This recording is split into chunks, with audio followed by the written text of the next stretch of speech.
Hello အားလုံးပဲမင်္ဂလာပါ Mr. K9 Channel နဲ့ပြန်လည်ပြီးမချိုးဆိုလိုက်ပါတဲ့ဒီညမှာလဲတဲ့ထိုးတဲ့ခေါင်းလေးတွေကိုစူးစီးတင်ဆက်ပေးဖို့ရောက်ကြည့်လာတာပဲဖြစ်ပါတယ်ကိုစီပြောတဲ့ဗီဒီယိုဖိုင်ကိုအရင်ဆုံးတင်ဆက်ပေးသွားမှာဖြစ်ပါတယ် Okay ပထမဆုံးကိုစီနဲ့ညီကိုပြောတဲ့ဗီဒီယိုဖိုင်ကိုကျွန်တော်တို့အရင်ဆုံးကြည့်လိုက်အောင်နော်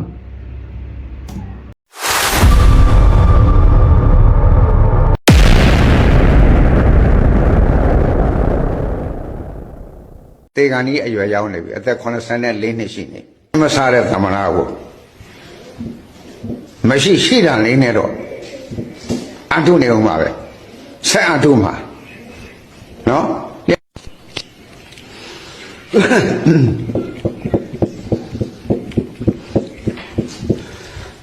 မြန်မာနိုင်ငံကမကွေးတိုင်းရဲ့တောရွာလေးတွေမှာနွေရာသီရဲ့အပူဒဏ်ကိုအန်တူရင်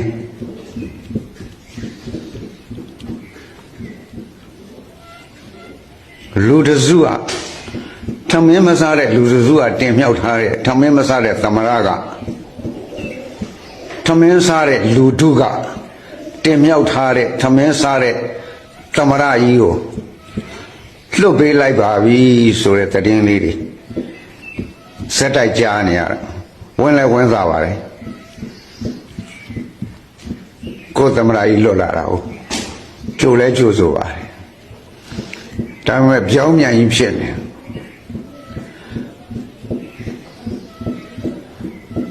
လူယူထားတဲ့ကောင်ကပိုင်ရှင်အစ်စ်က9ပါးဆိုတဲ့ပုံစံမျိုးကြီးဖြစ်ရည်စရာကြီးဖြစ်နေတာအဲ့တော့တို့မြန်မာလူမျိုးတွေမှာတညီတညွတ်တဲ့ထမင်းစားကြတယ်လို့အရင်တော့ကတော့ထင်ခဲ့တာတို့မြန်မာတွေထဲမှာထမင်းမစားတဲ့အုပ်စုဆိုတာလေသူ့ဟာနဲ့သူတတ်တတ်ရှိနေကြတာပဲနော်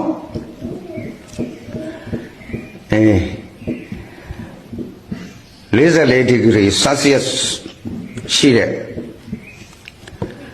မကွေးတိုင်းနဲ့အပူပြင်းဆုံးနွေရာသီကိုအန်တုတာကလည်းတဘာဝကိုအန်တုတာပဲ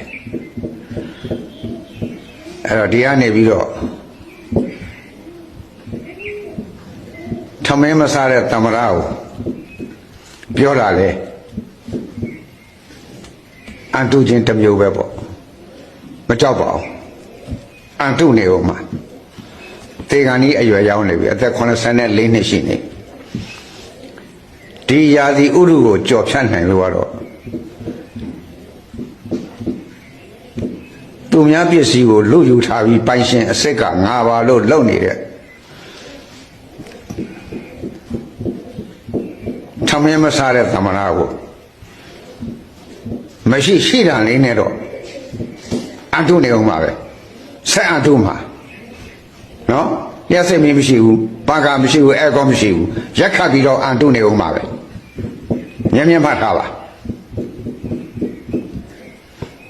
PDF တွေဆိုတာက KTV မှာနေတဲ့ sorry လိုမျိုးနေလို့ရတယ်ကျွန်တော်အခုမှပဲတည်တော့တယ်နော်ကျွန်တော်တော်လှန်ရေးစတဲ့ကနေအခုချိန်ထိရိတ်ခါပို့လို့ရှိရင်တိုင်ရင်တက်ဖွဲ့နော်အထူးသဖြင့်ကရင်ပြည်နယ်ဒီတနင်္သာရီတိုင်းဒီမွန်ပြည်နယ်တကြောပေါ့နော်အဲ့ဒီကြောမှာရှိတဲ့တိုင်ရင်တက်ဖွဲ့တွေတော်တော်များများကျွန်တော်ရောက်ခဲ့ရပါတယ်အဲ့လိုရောက်တဲ့ PDF စခန်းတွေကတခါကျချိုးတဲ့စခန်းတွေဆိုကိုတော်မှရေချိုးစရာမရှိဘူးခလေးတွေရေထမ်းပေးတာမရှိုးကြက်လို့နော်တောင်အောက်ကနေထမ်းပြီးတော့တင်ပေးရတယ်အဲ့တော့ဟိုရေချိုးဖို့နေတဲ့တခါကျရင်ရှုံးပေပေနဲ့အိတ်ကတဲ့စခန်းတော်ရှိတယ်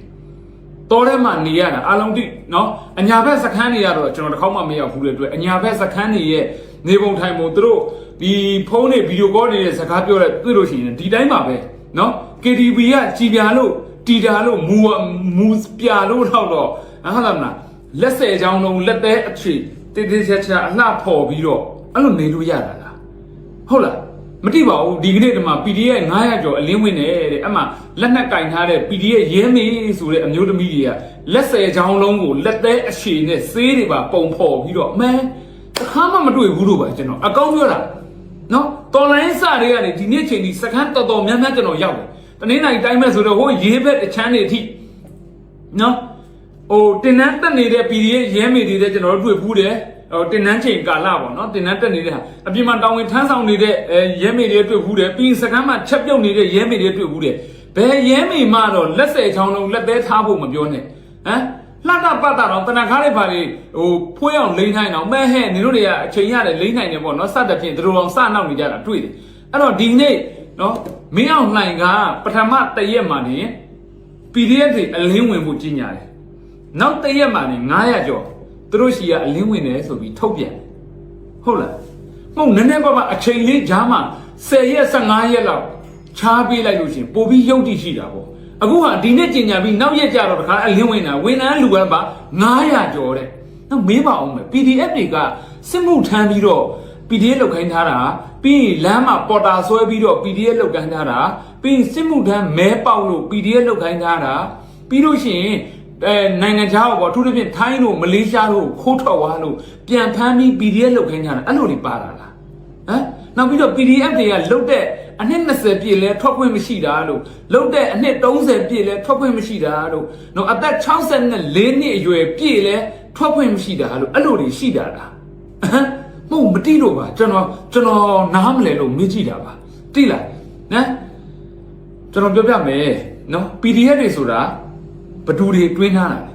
PDF ဆိုတာဘယ်ရစလာလဲဗျာ PDF ကဘလူတွေလဲပြည်သူတွေဟုတ်တယ်နော်အဲ့ဒီ PDF မှန်တယ်များအာနာမသိခင်မှာပြည်သူတွေကပြည်သူကြီးပဲအဲ့တော့အာနာသိမ့်လိုက်တဲ့အချိန်မှာရဲဆက်ပြည်သူကိုတက်ပြစ်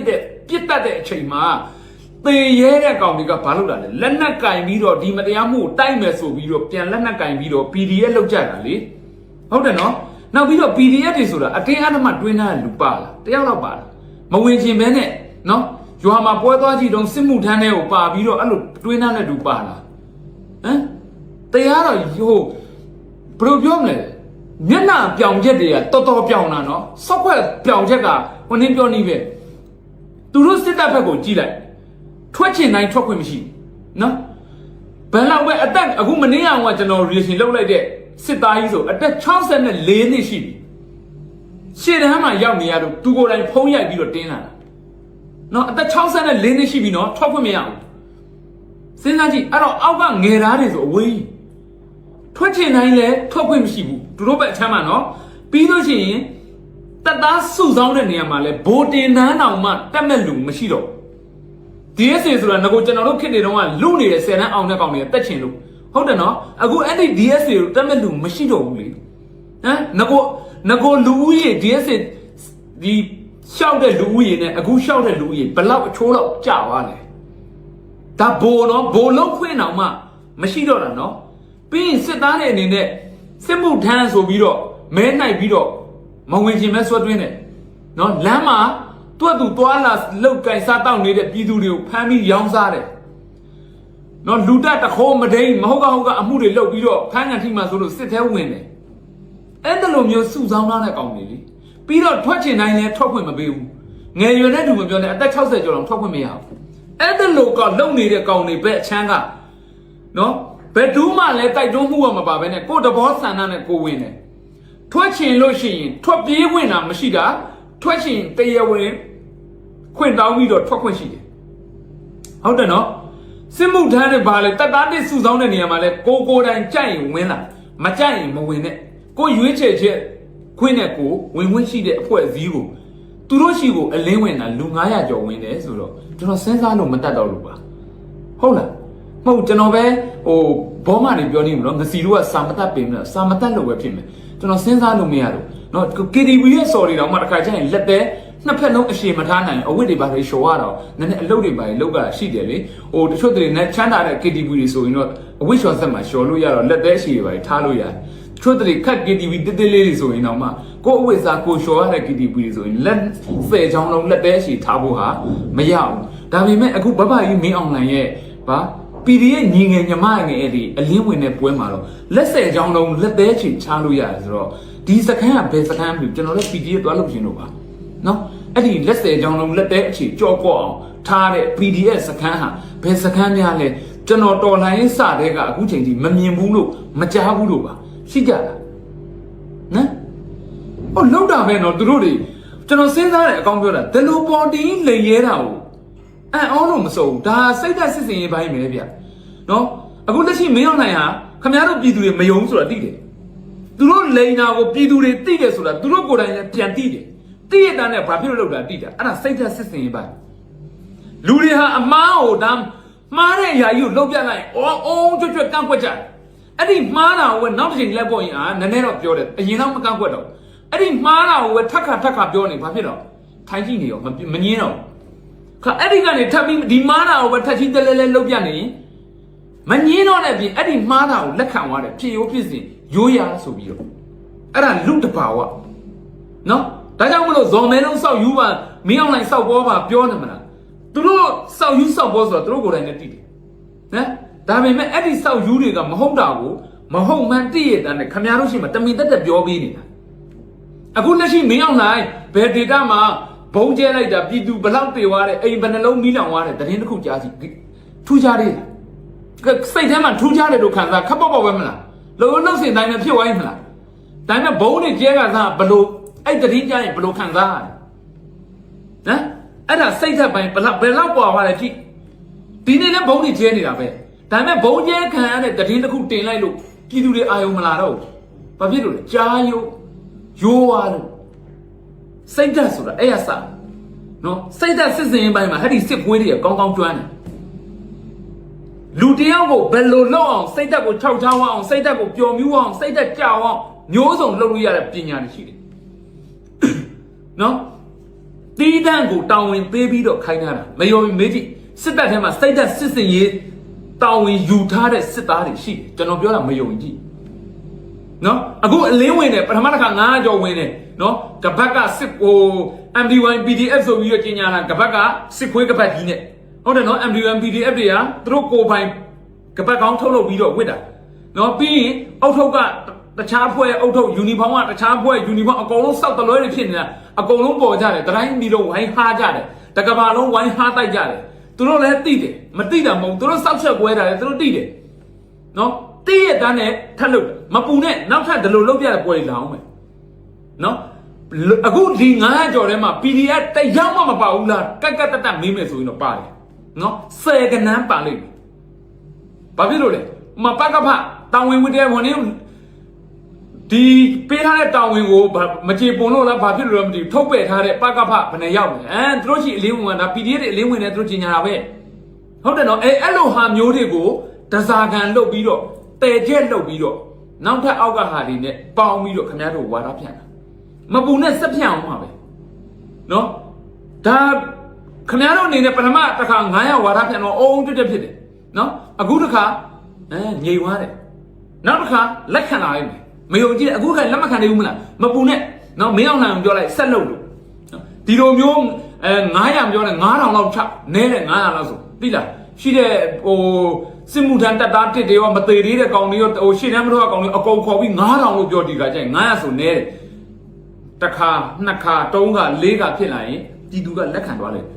အဲ့ဒါစိတ်သက်စစ်စင်ရေးလုပ်နေတာပါ PDF တွေအလင်းဝင်နေဆိုတဲ့ပွဲကိုအချိန်ကုန်ခံငွေကုန်ခံပြီးတော့စစ်တပ်ကလုတ်ပြနေတာအလကားလုတ်တာမဟုတ်ဘူးခမများတို့ကျွန်တော်တို့ပြည်သူအားလုံးကိုစိတ်သက်စစ်စင်ရေးတိုက်နေတာတော်လှန်ရေးမှာစိတ်သက်တွေကြအောင်အားနေအောင်မျိုးစုံလုတ်တာနော်ကျွန်တော်ပြောပြပြီ PDF တွေဆိုတာထွက်ချင်ထွက်လို့ရတယ်လေ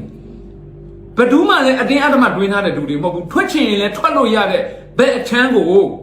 အတင်းအဓမ္မဖမ်းဆွဲပြီးတော့ပေါ်တာဆွဲစစ်ထဲတွင်းထွက်ချင်လည်းထွက်ခွင့်မရှိတဲ့ကောင်တွေကအလင်းဝင်တာလူ900ဝင်တယ်ဆိုတော့နှစ်ဖက်ကိုပဲစဉ်းစားကြည့်အောင်မဟုတ်ရုပ်တရှိလေးပဲစဉ်းစားကြည့်နော်အဲ့တော့မင်းအောင်နိုင်ရဆက်လုံးမှာပဲဒါပေမဲ့သူတို့ဘာဖြစ်နေလဲရန်သူကိုချီးကျူးရမယ့်နေရာတော့ကျွန်တော်ချီးကျူးရမယ်စစ်ဌာနချုပ်တိမ့်ကန်ထိတယ်ဆိုတာစစ်တပ်တမိုင်းမှာမရှိသလောက်ပဲရှိဘူးလားတန်ရင်တမတွေတိမ့်ကန်ထိတာပဲရှိခဲ့တယ်ဟုတ်တယ်နော်စစ်ဌာနချုပ်လိုက်ကြားတယ်ဆိုတာရှိခဲ့ဘူးလားမရှိဘူးအဲ့တော့လက်ရှိမင်းအောင်နိုင်ရဲ့စောက်သုံးမကြမှုရှုံးနှိပ်မှုဟာစစ်ဌာနချုပ်တွေကအစတိမ့်ကန်ထိတာနောက်ဆုံးဘယ်လောက်ထိပြစ်လာလဲဆိုရင်ဘယ်နေ့ဘယ်ရက်မှာဘယ်စကန်းကိုတိမ့်မယ်နော်လို့တော်လိုင်းတပ်ဖွဲ့တွေကအော်ပြီးတော့တတိပေးပြီးတော့တိမ့်တဲ့အဆင့်ထိဖြစ်လာတာဟုတ်လားမဟုတ်ဘူးလားအခုကျွန်တော်ပြောတဲ့စကားတွေကမှားနေပြောနော်ဟုတ်လားမဟုတ်ဘူးလားအဲ့လောက်ရှုံးနေနေတဲ့ကောင်တွေ ဒါပေမဲ့သူတို့ဘက်မှာအနောက်ကဘလောက်ရှုံးနေပါစေအရှိမရှောက်မဲ့ရှေလှမ်းကိုတလှမ်းချင်းသူတို့လှမ်းမှုရှိတဲ့အတိုင်းလှမ်းသွားတယ်အနောက်မှာရှုံးနေလို့ဆိုပြီးတော့ရက်လည်းရက်နှံ့မနေဘူးလှဲ့လည်းလှဲ့မကြည့်နေဘူးအရှိကရှောက်တဲ့ကောင်ကသူရှောက်မဲ့လမ်းကိုရှောက်သွားတယ်အနောက်မှာဘလို့ဖြစ်သူတို့ဘက်မှာကြည့်အခုရွေးကောက်ပွဲကျင်းပတဲ့အချိန်သူတို့ရဲ့အတူရောင်ရွေးကောက်ပွဲကျင်းပတဲ့အချိန်မြို့ပေါင်း56မြို့ sorry 54မြို့လား56မြို့လားမသိဘူးเนาะ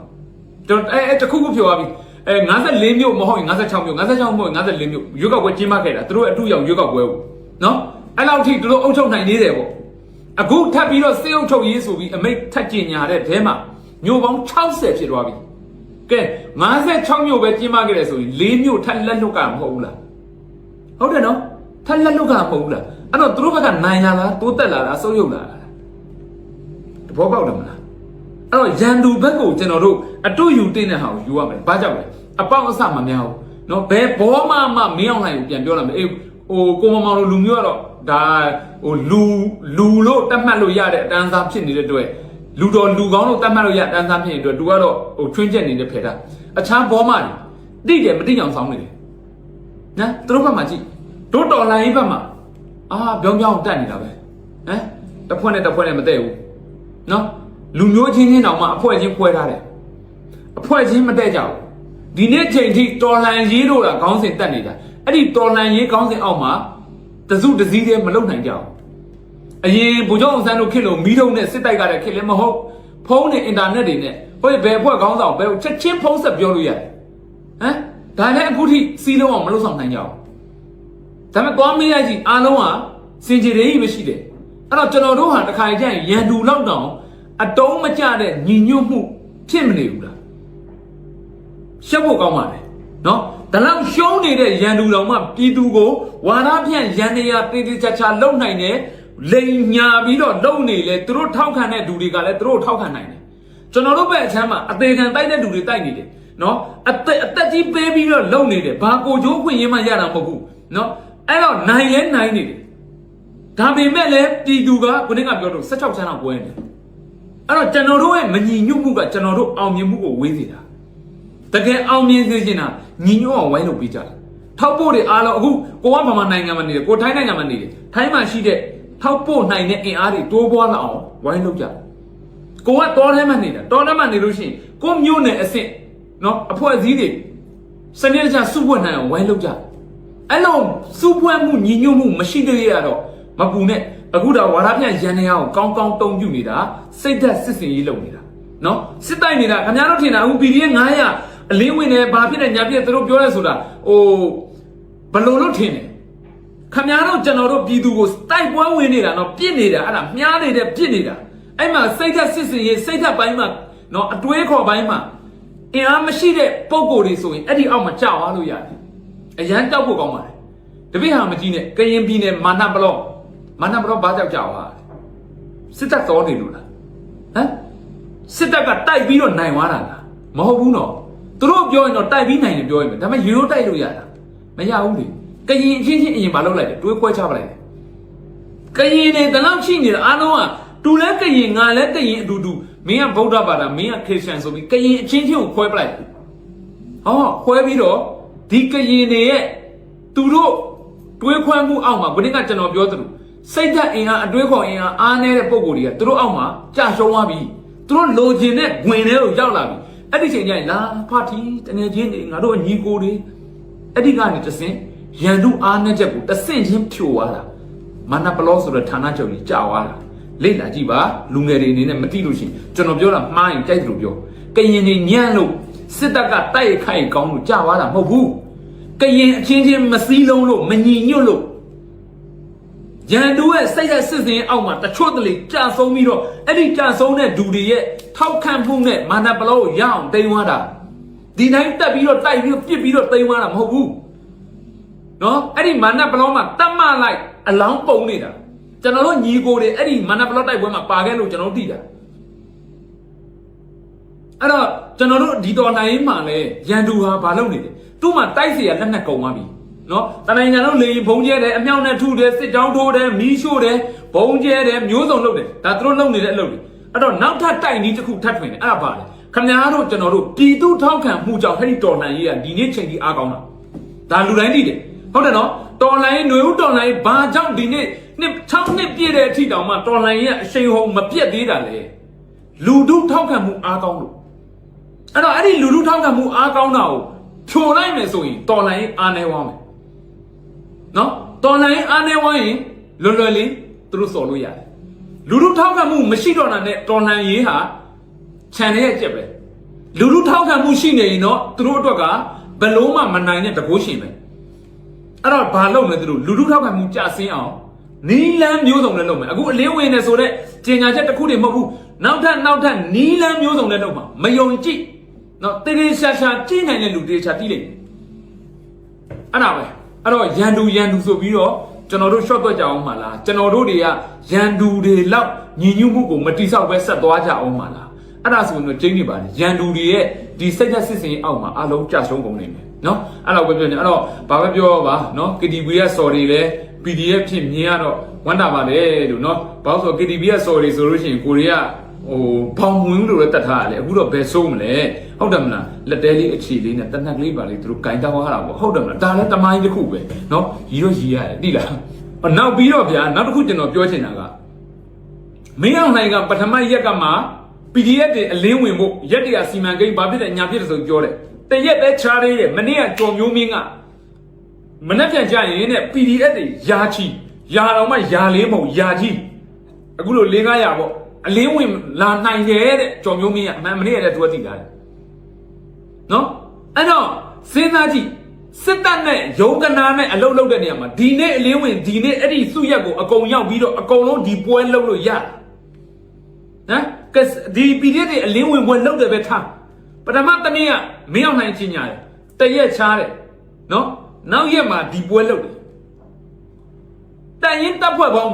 တနိုင်ငံလုံးပြန့်ကျဲနေတဲ့အဖွဲ့အစည်းပေါင်းစုံက PDF ကအဲ့လိုအလင်းဝင်လို့တနေ့တည်းနဲ့ရတာဟမ်